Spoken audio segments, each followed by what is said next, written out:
Fastball Big League. God bless you. God bless you, Mike. How you doing tonight? I'm doing pretty good. Good. Okay, Mike. I mean, there's so much we want to talk to you tonight. I'll just give you a heads up. We want to talk about aerial phenomenon or some really weird stuff that we've been seeing. Especially, I want to talk about, this isn't aerial, but in Antarctica, this face, what looks like a face in Antarctica, it's huge. And then there's a lot of people going down to Antarctica. They've seen these monoliths, 77 of them. They've seen what looks like Stonehenge. We know there's 30 nations of the world down there with laboratories. So we're going to ask you about that. Number two, we're going to ask you about, of course, tonight, Israel and Iran. Israel now shooting a hole through one of Iran's ships in the Red Sea. How prophetic is that? And, of course, the debris cloud, the binary system. We got some information out of Mr. MBB333, and he's got some insight, and he said there's no doubt about it that it's coming. This debris cloud's coming. But before we get anywhere with that, the cyclones, 2 cyclones in the Pacific Ocean, Mike, they're huge, and they're going to hit each other. They're going to crash into each other and create, I guess, the mother of all cyclones. Is that possible? Sure it is. Some of these weather patterns, no doubt driven by both internal and external issues. But yeah, they're going to be quite enormous and powerful. We'll see that. It's only a matter of time before the U.S. sees a storm encompass the entirety of the U.S. Talking with some of the naval meteorologists, they were desperate to break up some of the storms that were happening this winter. Calling them, they had a specific directive to make sure that, everybody did, to make sure that they emphasized that these were not one big storm. All these low pressure systems. Mike, yes. Can you turn your volume up? I've got you cranked all the way. Okay, let's see. Is that better? Try that again. Is that better right there? Yes, that is better. Yes, okay. Thank you. Okay. Go ahead. But the meteorologists were given a directive to emphasize, and if anybody can go back and look at some of the reels on the Weather Channel or any other, major National Weather Service subsidiary, they can see that they were trying to make an emphasis on that these storms were not one big storm, but a bunch of small storms, because they had a directive to do that. And they were emphasizing this. The reason why is because you have independent individuals out there who are educated meteorologists, and they can clearly see some of the effects of, the formation of storms, number one, certain changes in the earth that will yield some of these mega storms. And it's only a matter of time before the U.S. sees a storm that will encompass the totality of the U.S., meaning, that'll be one big, huge system in the northern hemisphere, record breaker. So these storms that are forming, they're the first of many, I would say, because we're also nearing what's called a focal point of infrared energies and some radiation. Right now, it's about, what is it about? It's 6,200 kilometers above the Earth's surface, as up in the exosphere. So, but that focal point is going to drop down to about 90 kilometers, right above the mesosphere, it's called, and that's where most of the meteorites come through, which is going to pose a big problem. That will actually allow some of the meteors that burn up in the mesosphere, they won't burn up. So that's going to allow intact objects to, slam into the earth. We have so many changes coming. It's mind blowing. But these changes are taking place as focal points of energy change, and as our system, as it's been changing, comes close to a point where most forces are at their highest points, and some of the dormant forces actually begin to wake up, and some new effects that we'll begin to experience, like gravitational issues, things of that nature, instant weight change, things like that. When you say instant weight change, I mean of the atmosphere. What do you mean? Well, we're held on the Earth through different forces. People can state gravity, but it's actually a collection of forces. Well, if we have a perturber out there that's going to interfere with some of the energy of the Earth, say it's centrifugal force or it's rotational force, and all these different physics points, it's going to alter that. As it alters that, we're going to notice a weight change within ourselves. That will change the dynamic of aeronautics, fluid dynamics, static and dynamic. All these different things, forces are going to change, which that will pose risks as far as accidents. Vehicles won't work right. Satellites are going to have to somehow reorient themselves. All sorts of weird things are going to happen. And these things are known because some of the chips being put on the satellites are very specific. And they have forecasted many of these issues. And this is why they've been collecting up all the archaeology for so many years, is because they have to, when you put a satellite in space, you can't pull it back down again to work on it, right? No. You have to actually see or forecast what celestial changes will take place if you want that satellite to be effective for years to come. And they learned that lesson through the early days at NASA and some other JPL and all these places. But they have specific technology on these craft that are not suited for conditions right now, but they will in fact kick in with some pretty drastic changes that will take place in the future, and they are specifically made for that, and they're very expensive. So you're not talking about just a minor investment in some data change with an algorithm. No, you're talking about a chip dedicated to handle some of these changes as they come into effect, which means these are known changes that we'll be experiencing, many of them. And so, Mike, as we're experiencing all these different changes and gravitational manipulation, or I guess manipulation, or at least being changed, it's being affected by this Planet X, this binary system, all these things that are happening, we should just understand that wildfires, they're concerned about more wildfires, volcanoes. We just got the report tonight that 16,000 people have been told to immediately evacuate St. Vincent because of a volcano that's about to explode, and that come out of nowhere. I mean, are we going to see more dormant volcanoes like in Iceland start just erupting? Oh, yeah. And you know what? Italy is still in a very bad position. They're in an awful position because of their population. You will see dormant volcanoes waking up. This because underneath the earth is quite active. It's very active. It's, we really can't tell it here on the surface, but the temperatures are increased internally in the earth. They will continue to increase. Gamma ray emissions have also increased. They keep increasing.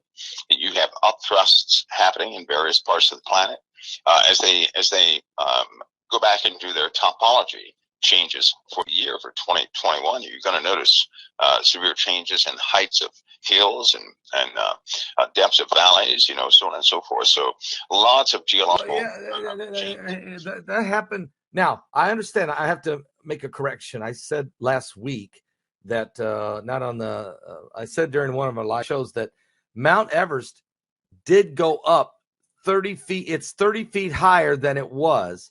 I thought it happened over Passover weekend, but I was wrong. It happened in December. It did happen, though, in December, I think around December 9th, where Mount Everest literally rose up, is now 30 feet higher than it was. And Mike, can you explain how the largest mountain in the world is 30 feet higher? How in the world? What in the world can raise a mountain? Well, I have to keep in mind that they have their last, China and all these places, they do their reports for heights of mountains, and they do what's like an inventory. And they go back and retabulate things and measurements. And when they went back this time, they noticed a change in a very abrupt time, an upthrust, which now personally, I believe it's more like 15 feet. Honestly, I do. It'll probably come out that way once they tabulate all the data. But I believe it was a 15-foot difference. But some of that is all this new volcanic activity right? It really implies that we're having massive geological changes in the Earth because they are consistent and they're also increasing in frequency. So these massive geological changes being due to the Earth constantly taking galactic cosmic rays, very exotic radiation, is going inside the planet, overcharging it, so to speak, or making the planet very active. It's also doing the same thing to the sun. The sun is going to totally, absolutely, 100% not do what everybody thinks it's going to do. I'm telling you that now. It's going to do the unbelievable. What? There's no way. What's it going to do? What's it going to do? Well, there's no way the sun can maintain itself. If everything was going like clockwork, fine, that would be great. But by observation, people are going to get shocked, and then by geological activity, both here on Earth, other planets, and other places, they're going to notice some very drastic changes in the sun that they did not account for. This hopefully will begin to get some, because you have good people out there that are limited by secondary data reports, right? And hopefully when these changes come about, many of them will start to use their minds, and people will accept some of their recommendations, because right now everybody is locked to data points, right? The unfortunate thing about data points is that they're okay if conditions remain the same or stay within a specific trend.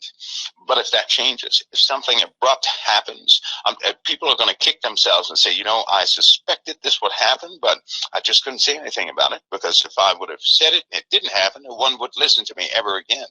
But hopefully this will give them an opportunity to start stepping out in faith, so to speak, to tell people what they really think and not be locked to data points that people can verify. So, but we're going to have some abrupt changes, because our entire solar system is going through some changes, and those changes are about to be exponentially increased by an unknown factor. So expect some off-season, really off-season changes with the sun. A troublesome change in the sun will take place. So these changes, troublesome changes on the sun, are going to be troublesome changes on the Earth. I almost guarantee. Yeah. Is it the binary system, Mike, that's causing this? Is this what's causing this?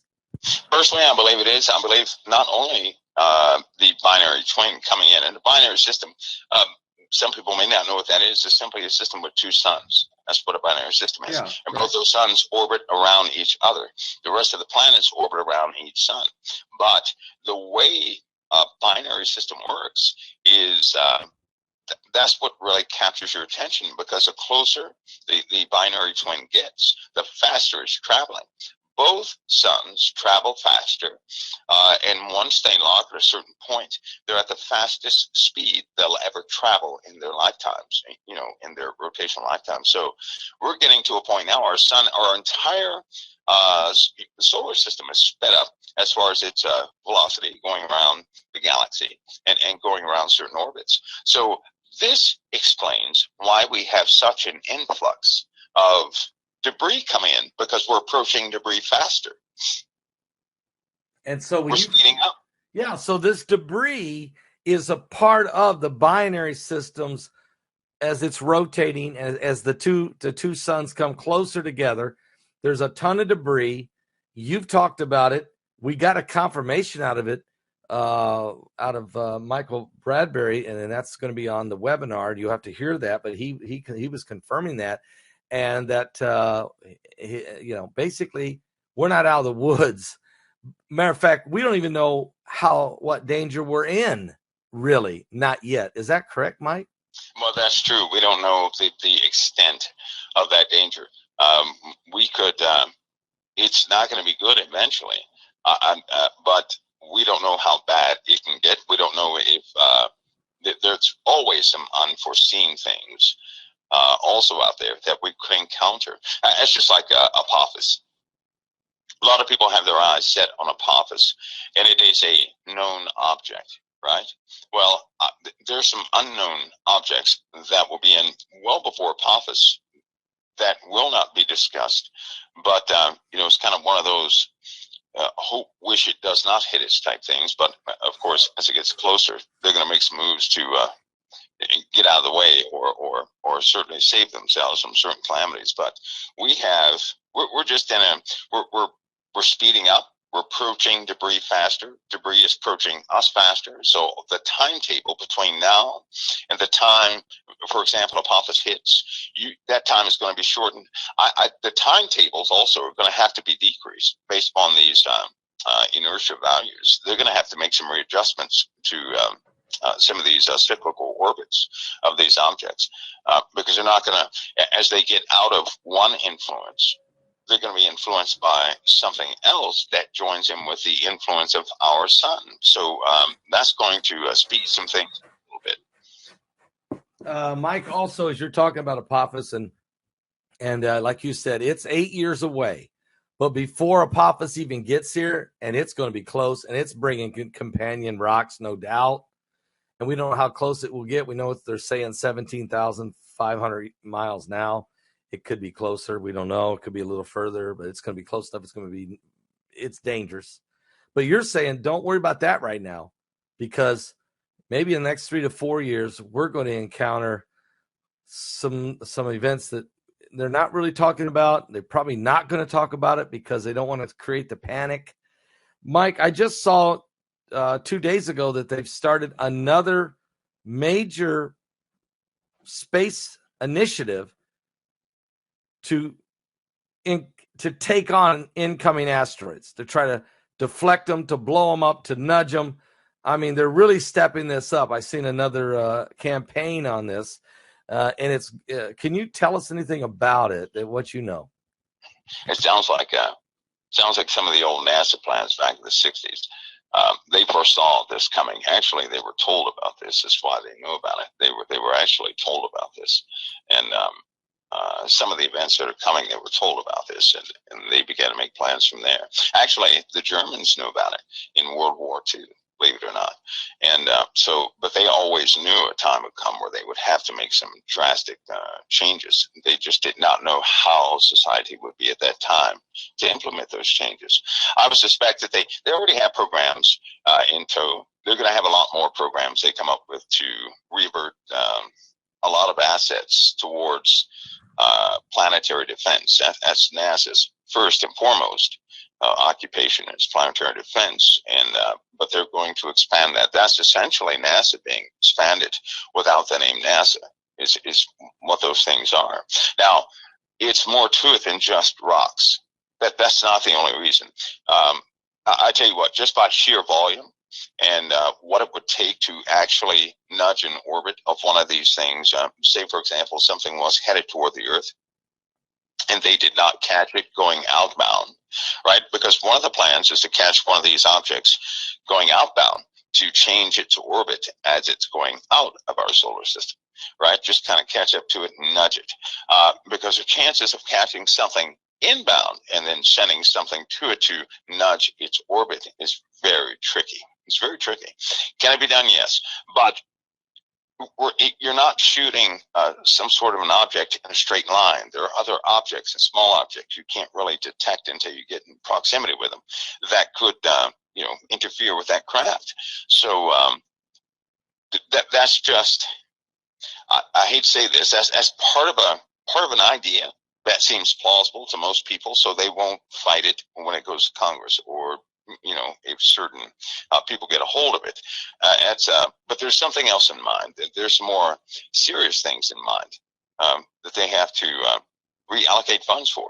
Period. I mean, well, would that be underground cities, underground or arc taking people off the Earth in preparation of impact? I mean, when you say other, is that what you're saying? Other options? If you knew that the Earth would ultimately be in such a position that really nothing you do could mitigate what was coming, right? The next step would be to have as many survive as you could. An underground base sounds nice. I'll tell you what, our underground base is real? Sure, they released some information. It was declassified back in World War II. They took some of the gentlemen that were experts at building underground facilities in World War II. They brought them right over here. And they made them right here in America. And those bases have been occupied. In fact, there's certain naval ports that are right in the middle of the U.S. underneath the ground. And subs go there all the time. They go in and out, in and out. Nobody can actually get to them unless you're in a submarine and can, go there, or one of these high-speed rails. But they're investing money in a lot of fortifications, I guess you could say. They understand that to go into an underground base, and this is simple understanding that if something catastrophic were to hit the surface, for the surface would reach extreme temperatures and lavas all over the place, they would have to be in a pressurized, sealed facility down below the earth, right? Well, Yeah. that would take about 15 years to prepare. It would also take about 5 years for people to become acclimated to that type of pressure. It's not like, you're just going down an elevator and living, down on the ground for a couple days, going on the basement floor of a building. No, you're talking about deep in the earth. Right. And if you go less than 300-400 feet, you may as well not go underneath the earth. So we're talking about deep in the earth. The boring machines and everything, the nuclear boring machines are amazing at what they can do. They can dig through miles of rock in a day, cut it, laser, just glass on the finish is what it looks like. When they finish digging those holes, it looks like glass. They turn that rock into glass. Those are nuclear boring machines. But so they have the ability to actually do this in a very short time, but to acclimate people, to get people used to the protocol down there and everything else, that's a different story. So that would have had to have started a while ago.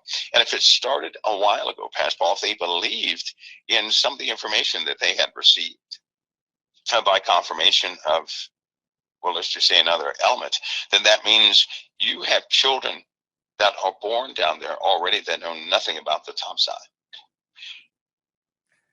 You have children born underneath there who know nothing about the top side. About the surface of the earth.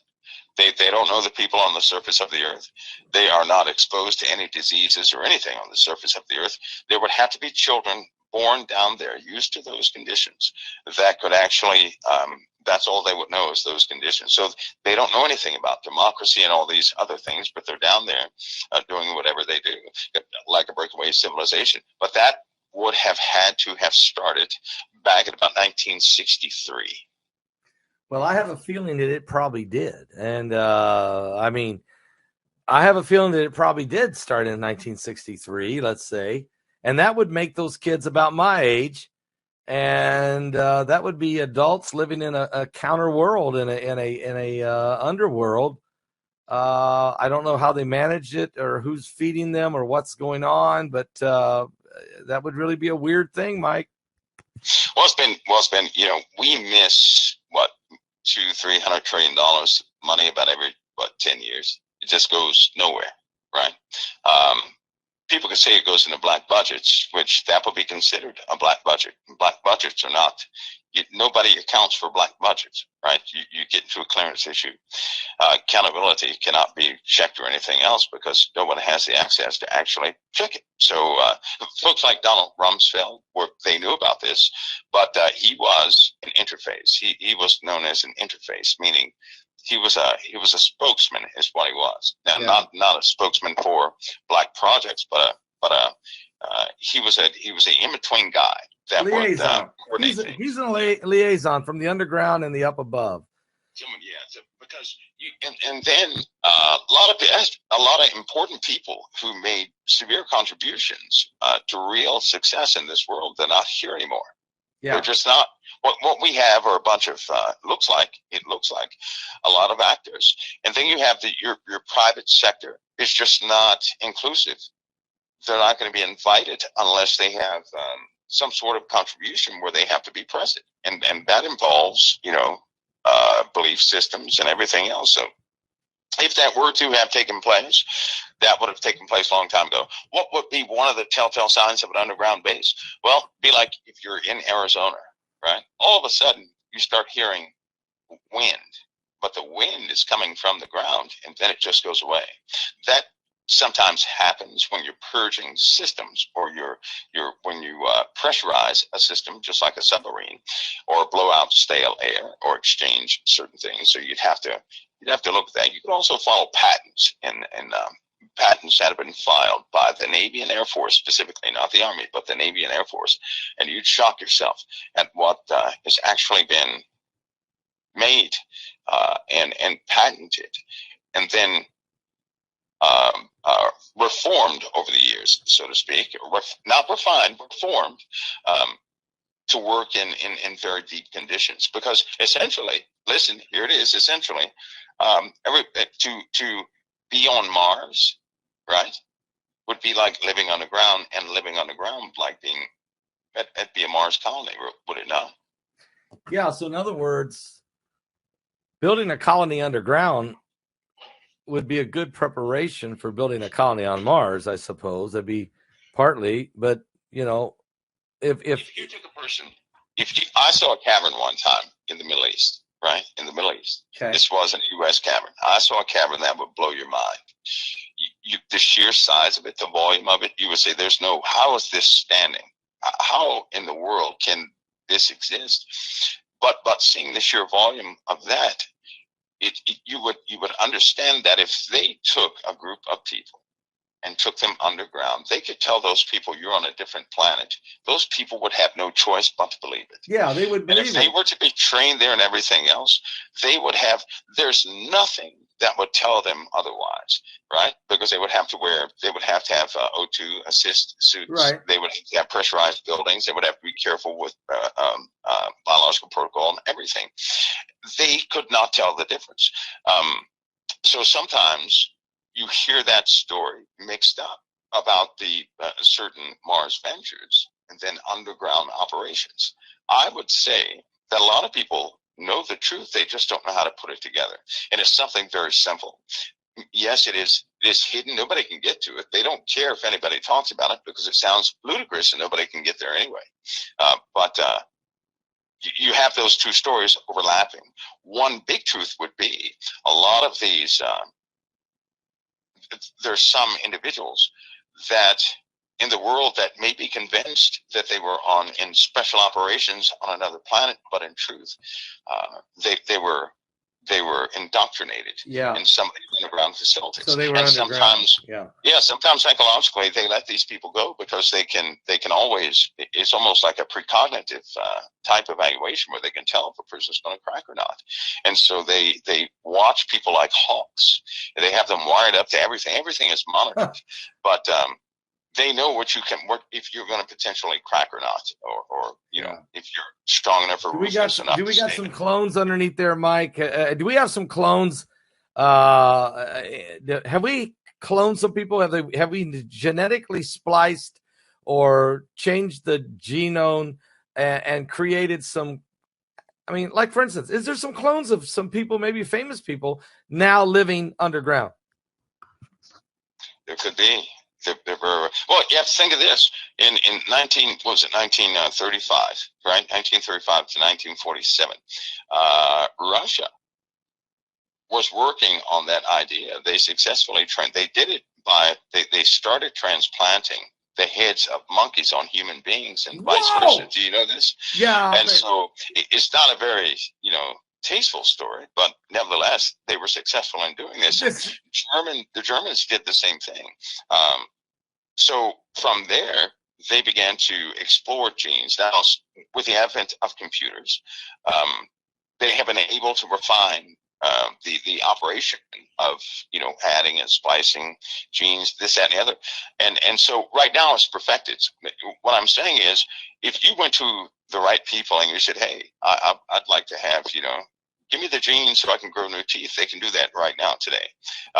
They can actually, and this is why viruses are so tricky, because you can absolutely contact certain people. They have this knowledge. You can put a virus together because they have all the genetic parts available, all of them. You can put a human being together. They even have policies concerning chimeras. Now that term chimera is loose. It doesn't always mean a person mixed with spiders, something like that. But it does mean that they are genetically altered individuals, a chimera. And so you have, I tell you, it's a tangled web that's woven in this earth that is just, these are unknown things, kind of spooky, clandestine, I guess you could say, but they're very real. Yeah. Folks, we got Mike around the world with us tonight. I want to welcome all 7,000 of you. Don't forget to get your tickets for Climate Chaos, April 23rd, 24th. Mike from around the world will be speaking in that. It's going to have some graphics for us or some new information to literally show us. Mike, how's that coming? You doing all right on that? Yeah, well, the graphics are needed. I think it will best explain some of the force interactions that we're going to have to deal with. My biggest thing, Pastor Paul, is that we're going to have to deal with it. People don't have to accept information up front because they're going to live with that information. They're going to have to deal with it. So it'd be good if they could visualize it. Once you can visualize something, you understand it, you won't freak out. You'll say, okay, I know what this is. And that helps. It also gives an overview of what forces you're actually dealing with. So once you can visualize something, it helps out a whole lot, helps the understanding a lot. So Mike will be bringing that forward in this webinar. That's going to be April 23rd, 24th. And we just heard from Michael Bradbury, who's, of course, Mr. MBB333. He'll be, I just filmed his this afternoon. Also, you're going to hear from Shepard Ambellis. We just filmed him last week. Steve Quayle. And I'm forgetting somebody. But anyway, all of them very, very good. And I guarantee this is going to be, so what's that, Heidi? Gil Brazard. Okay, I knew I'd get it. All of it's going to be good. And but Mike's going to bring forth some really, really good stuff here for us and visually see it. I think we need that, Mike, to get us over the hump. Mike, let's talk about some more stuff here. I'm going to ask you some more about Antarctica in a minute. But first, we want to talk about Israel and Iran. This is getting serious. I mean, Israel just hit a Revolutionary Guard ship that was apparently it was a cargo ship that the Revolutionary Guard was using. They were calling it a floating base. It was used for transporting. Israel bombed it in the Red Sea. I mean, this is getting very prophetic now, Mike. What's going on between Israel, Iran, and the Middle East? Well, with assassinations and all these little back and forth things that are happening, and then Iran hits one of Israel's ships. Oh, that didn't happen yet. I'm sorry. With the African troops, that's not a headline yet. It didn't happen yet. Anyway, so when Iran retaliates, right? With all the news about the retaliation, then right. African troops who have been missing in the Middle East for a long time. Wait, nobody knows about. Wait a minute, Mike. Nobody knows. Final piece in the puzzle, won't it? Nobody knows about it. What are you talking about? African troops missing the Middle East? Well, all this will go together in headlines. The African troops, and then Iran, retaliating against Israel, and then of course that leads to policy change. With all these things happening, you see an escalation, and with these escalations, you're going to have emergency talks between because the tension will eventually lead back to Russia again, who's going to then raise up some sort of a campaign against France once more. Italy is caught in the middle of that. It's not looking too good for them either, with assassination attempts and all these undermining things. So there's going to be you're going to have certain members of this coalition in the Middle East show what they really are. That small breakdown will actually allow them to then make higher informed decisions, and they'll think they have reached a plateau of some sort of a plan. They may say, hey, we've got it now. Now we've got everything settled. That's the time we're living in right there. But with all these tensions rising, when the African forces hit the Middle East, that's going to be the completion of all the armies in the Middle East. Yeah. I mean, this is Bible. This is Ezekiel 38. This is, yeah. So are we on the verge? And now with Russia and Ukraine heating up, and even Angela Merkel today, the Chancellor of Germany, saying to Vladimir Putin, look, you need to calm it down. And he's saying, it's not my fault. Ukraine attacked me. So what's going on, Mike? This thing is like, we're on the verge of World War III or something. Well, you can see that. And then we have some of the vulnerable portions in Moscow that will be exploited probably in about 2 weeks. That's going to become a problem with some of these, because you're seeing that what you're seeing is for a long time, the groups like ISIS, you're not hearing about them, right? You're not hearing about groups like ISIS. No, we're not hearing much about them. But that's about to surface again. I suspect that Moscow is going to be a target. Europe will most certainly be a target, and some sort of an infiltration attempt is happening, even now as we speak, as far as Europe is concerned. And the problem is sometimes you can see an issue, but you can't do anything about it because the people would defend the innocent. And so far as when people look innocent, the public is not going to have you make moves against them. But if you were to tell people the truth, the public the truth, they would be angry at you for holding back information. So it's one of those situations where, it's a bad situation. People's hands are locked. They can't say too much.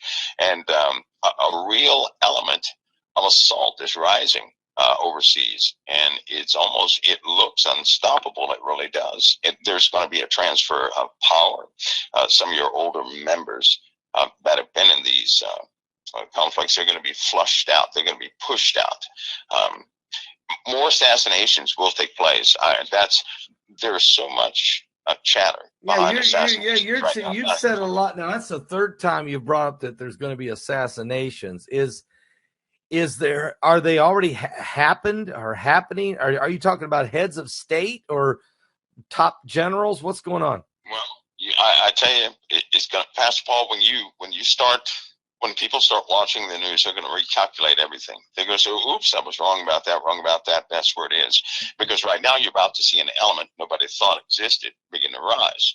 And it's going to gain power, gain momentum. It will sweep the minds of those who want to see some sort of political repair. This is where Christians have to be careful. Because if a Christian, as a believer in Christ, they're going to be stuck between wanting their country to be put back together in a specific way. But then if they do that, they're going to have to choose a type of evil to do it.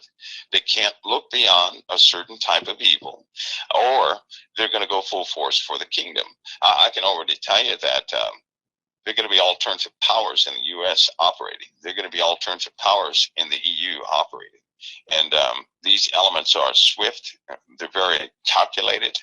And of course, with the introduction of the African troops back in the Middle East, you'll see that really escalate.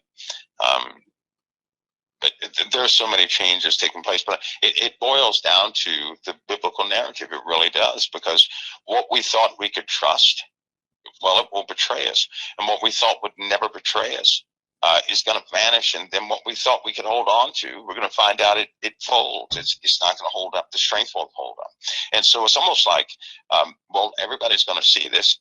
They're going to be forced into a position where they have to withdraw their hope in people. Just people are going to disappoint them. I'll tell everybody out there, people are going, if you're looking toward people to be the solution of any problem coming up, you're going to be disappointed. You're going to be angry. You're going to be upset. It's a good time right now to redirect back to Christ. I mean, in full, to not have Christ on reservation and then trust in this guy over here, that guy's policies. They all sound good because they're being paid, but I can tell you that there's vipers. They're never seen as a viper until they strike. Yeah. When they strike, you understand it's a viper. Before they strike, you really don't comprehend it's even there. It looks like your environment. It looks like it's harmless, but it does something. But having said that, Pastor Paul, you're going to see a lot of backstabbing, a lot of momentum in certain areas. Be careful of policy distractions, because I think that actual war and actual assassinations are going to tell the real story here going forward. Mike around the world with us tonight, folks. Absolutely giving us some very good heads up. And I think if you read between the lines a little bit, Mike's been very, very good at giving us a heads up of things that are about to happen or in process. And it sounds like that there is some potential plotting or assassination chatter out there that we're going to have to watch closely in the news. This is going to be very important. I know Jordan. I know the king of Jordan, King Abdullah II.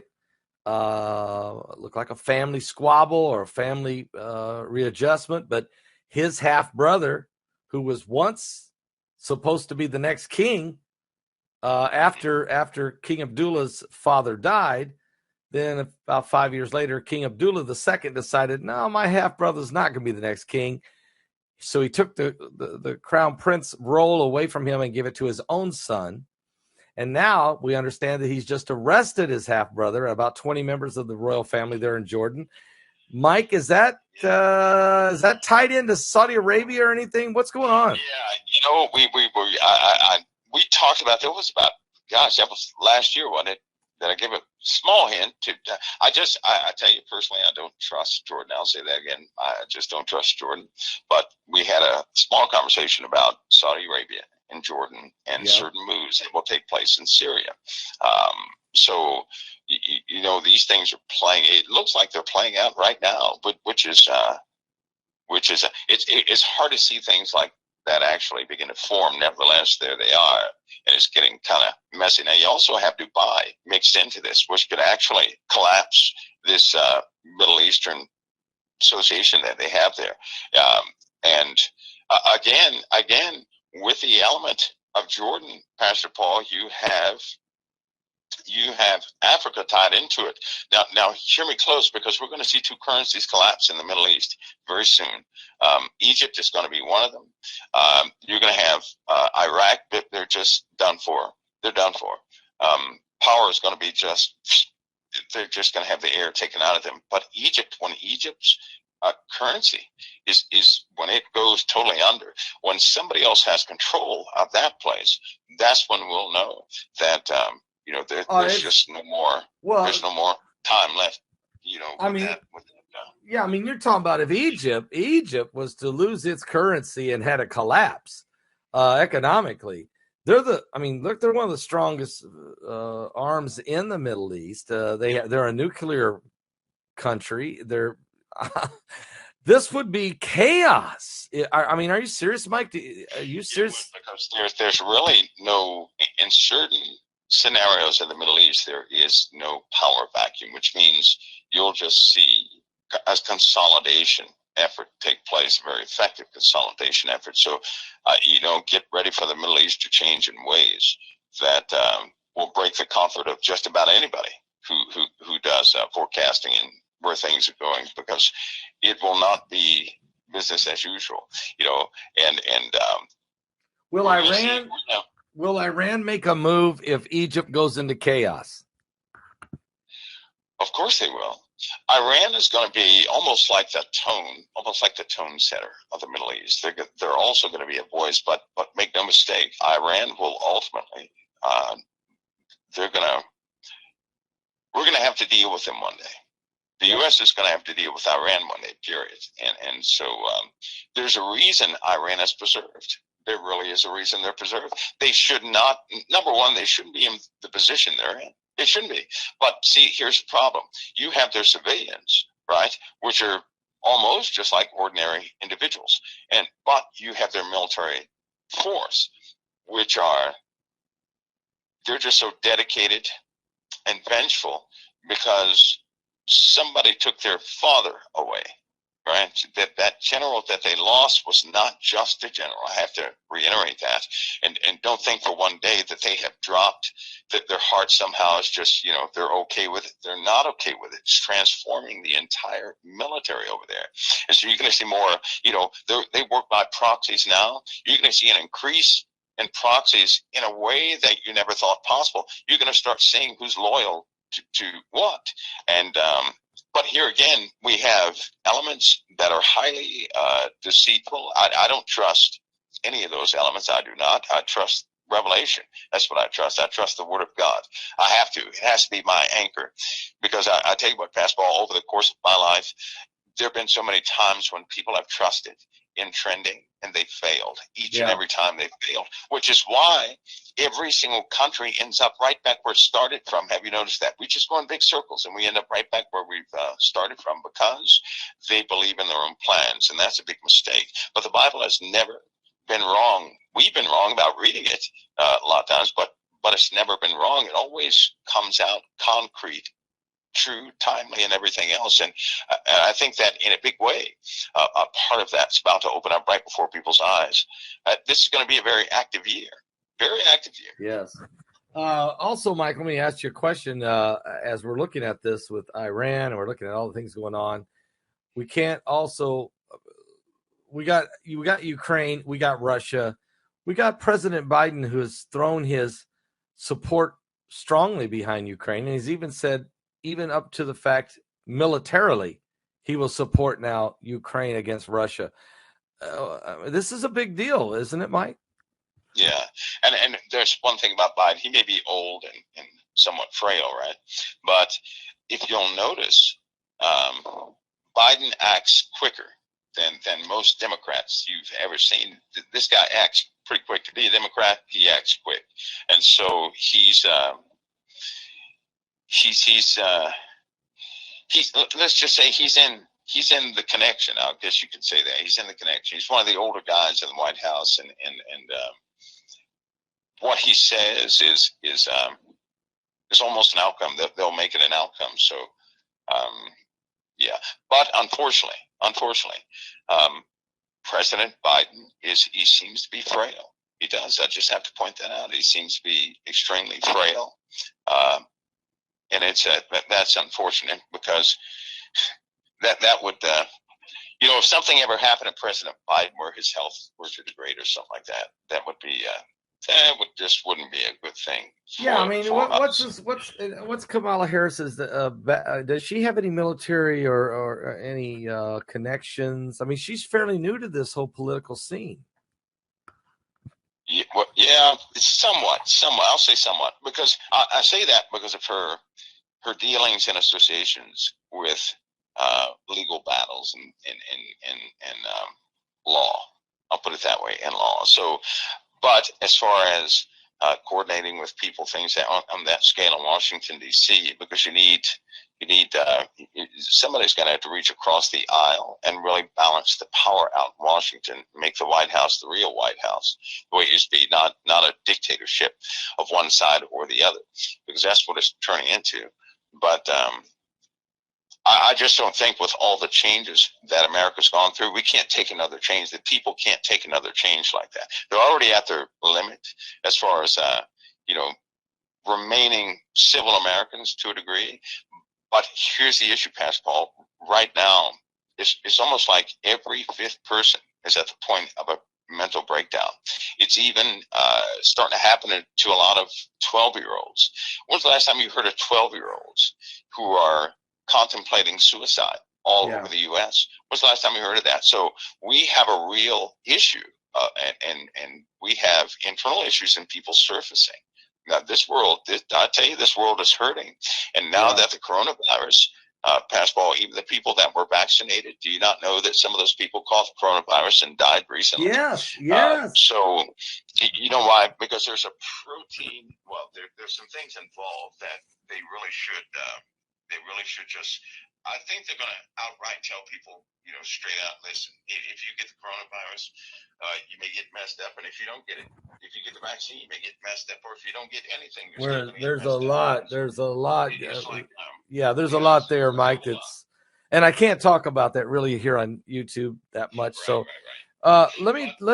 We have rising issues. People are right there on the edge. So we can take another change. Here's we're also. I didn't want to let you get away without this though, Mike, and that is the aerial phenomenons or UFO conversations. As you know, this is increasing now. I don't know if it's because more people got cameras or I just think there's just more activity, or is it deception? I mean, what's going on, Mike, with the whole aerial phenomenon thing? Tucker Carlson comes out with it about every 6 weeks now. There's more footage being released from the Navy. What can you tell us? Well, I made a promise a long time ago. I think it was around 2009. I made a promise. When we hit a specific time, when certain things take place regarding that very topic, I will give the best instruction I can.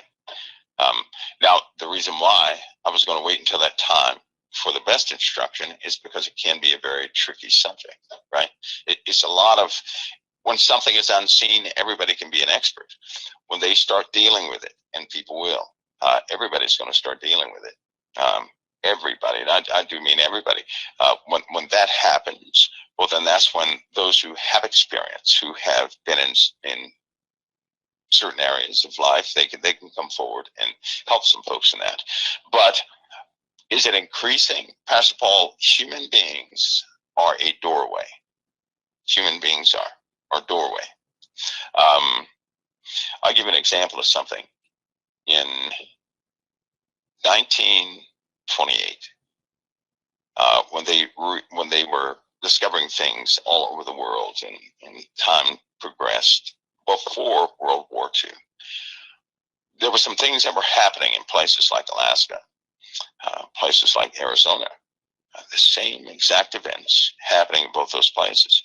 Eventually, everybody moved up to the ice pack, which is Antarctica, I refer to as the ice pack, because if you keep saying that word Antarctica, you're going to have problems with your stream. Trust me. So I use the word ice pack. Okay. But eventually, they started to move things up to the ice pack. Well, when they got to the ice pack, it's because of the Air Force. They went to the ice pack like they did in the first place. And the Navy, not so much because of what was found there initially through a specific individual who supposedly went in this place. Look at that. You're twirling and twirling already. Am I still there? Yeah, you're still here. Okay. Yeah. Okay. Because everything went kooky on this side anyway. Yeah. With the ice pack, the stories about somebody going to the inner earth and all this kind of stuff, that story, if they wouldn't tell that story but say this, that Antarctica has very old ice all over the place over it, right? And that there clearly you can detect things under the ice, and when the ice melts, these things are going to be introduced back into the world again. Well, as of late, things have been showing up in Antarctica. In fact, in 1982, it was there was especially in intelligence briefings, there was a very nervous day one day about Alaska and Antarctica, specifically Alaska, because Alaska is directly connected to that place. And it's there was I don't know if anybody's heard of this, but there was some classified information. Just as of late, it was declassified, although I'm still reluctant to speak about it. But people have heard about the pyramid topic in both places, right? Yeah. Yes. So what it said, I'll just say what it said. It is said that the same object, one object, not three. People see three pyramids in Egypt, right? Yes. But in truth, there's one pyramid. One. And when I say one pyramid, I mean that they're deep in the earth, and it matches the one in Alaska, which matches the one in Antarctica, and all of them match. All of them same dimensions and everything, and they're constantly emitting something. And they're getting louder, I guess you could say. Wow. A lot of people who are retiring from the intelligence forces, they are moving to Alaska because they know about that, and they're so curious about it that they're moving out to Alaska to see, in hopes that they can really narrow down where this place is. Well, now when you say something's emitting from it, you're talking about one of the pyramids in Egypt. One in, did you say Alaska? And one in the ice pack. And believe it or not, the important one is Alaska, because it's the one that a few alerts, happened, and people were notified about that, and then they began in that same area. Of course, back then they didn't quite have GPS, so it was based off reports, and that was based off some very bad interactions with personnel. Is it frequencies, Mike? Is it radio sound? I tell you, we deal as human beings. We play with electrons. Electrons equate into frequencies, and that is. You really can't call it just that. You can't hold this in the realm of some sort of a radio frequency, because there are also biofrequencies. They're different types of emissions that can emanate from things that will do some pretty wild things. But they believe it has something to do with the earth. They believe it has, they believe that they're old, that they've been here for a very, very long time, and that for some reason they're operational. And they caught the one in Alaska actually embedding itself in the ground. And so that's what makes that one so wow. So what you mean they caught something embedding itself? Are you talking about a creature of some sort? No. The pyramid itself kind of went in the ground. It was clearly, it was seen by a lot of people, and then it went underneath the ground. Same thing in Antarctica. As that ice melts, they're not going to be able to hide certain things from everybody out there. They're just not going to be able to do it. That area is too vast, and they just can't hide that stuff. So you have a lot of people going down there to find out details about other things all around the world. But when you have things like that, when you're talking about aerial phenomena, here's what I believe. I believe that we're human beings, but we're also like embryos. We don't know too much, right? We really don't. I believe that I'm not the only one that believes this, but the true reality is, in truth, the spiritual realm.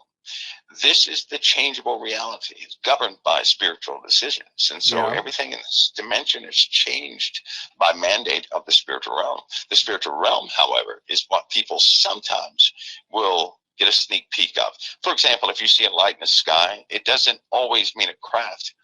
It can be more like a window. They've also found that to be more like a window.